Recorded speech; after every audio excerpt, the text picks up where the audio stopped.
just living and know nothing about the outside world? They're going to want to sit down for this one. There's a town in the middle of the Atlantic you'll never find on a map. It's called Halcyon Ridge, but it shouldn't exist. Just imagine perfect houses, white picket fences, kids riding bikes, a snapshot from a 1950s postcard, but it's all fake. The people? Either orphans raised in complete isolation or, get this, grown in labs. From birth, they're programmed to believe a lie. That the world outside is gone, wiped out by some cataclysm. Halcyon Ridge? The last safe place on Earth. But if someone starts asking too many questions, poof.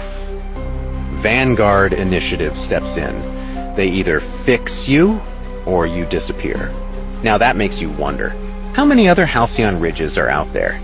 Stay skeptical. This is just a theory, not a fact. They've been hiding this from you. There is a CIA document that proves the existence of the Ark of the Covenant. In 1982, a man named Ron Wyatt claimed to have discovered the Ark of the Covenant, buried in a cave 20 feet beneath the place where Jesus was crucified. Wyatt said that during the crucifixion, an earthquake split the rock beneath Jesus' cross, causing his blood to run down through the crack and land on the mercy seat of the Ark. He claimed to have taken a sample of the blood, which was later allegedly analyzed in an Israeli laboratory. But this is where it gets scary. Wyatt claimed that the laboratory found the blood to be unique, containing only 24 chromosomes instead of the usual 46, which he believed was proof of a virgin birth. He also said that when he tested the blood, he was shocked to see that it was still alive under the microscope. The declassified CIA document claims the Ark of the Covenant was located using remote viewing, a method where individuals use extrasensory perception to see distant places. The report states the Ark is real, protected by unknown forces. Comment video if you want me to share leaked footage of the Ark of the Covenant. The world is going to end in 2027. There is this mysterious book uncovered in the Vatican archives that accurately predicted each pope since the year 1143. However, that is not all that it predicted. Well, you see, the strange thing is that it says there will be one more pope after our current pope, and then it will be Judgment Day. It may sound like a creepy coincidence to you, but in St. Paul's Basilica, bordering the whole sanctuary, is a set number of markers that are meant to house the photo of each pope.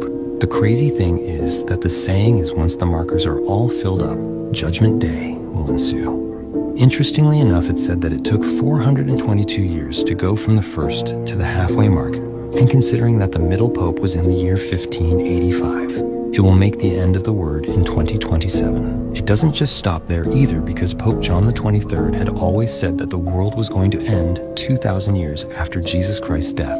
And if we do the math, coincidentally, we will end up in 2027 too. So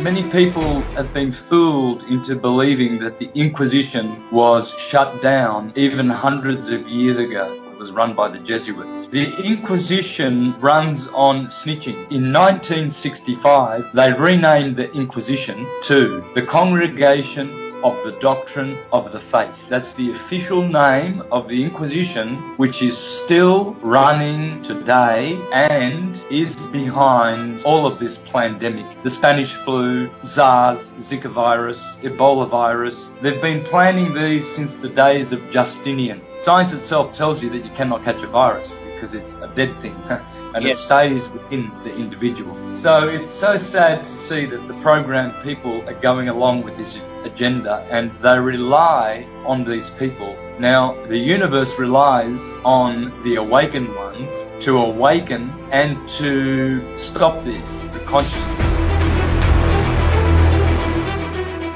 In September, mid-September, around the world, Christians will gather in schools and universities to worship their God Jesus, who died on a cross. And when they call this ritual, see you at the pole. See you at the pole means that Christians will gather around the flagpole at their colleges and schools to venerate and to worship Jesus, God's Son, the light of the world. Well, of course, the Son is the light of the world. But here are Christians gathering to worship Jesus, never realizing that they are actually meeting around a very ancient symbol of the old petroglyph cross. But this symbol of an equal armed cross within the circle represents an old ancient idea of how to picture the sun. And it's really extraordinary to notice that all churches use that same symbol. And all over the world, people do not realize that this cross that they think represents Christianity is actually over 5,000 years old. It's an ancient prehistoric symbol of the sun. Jesus has always represented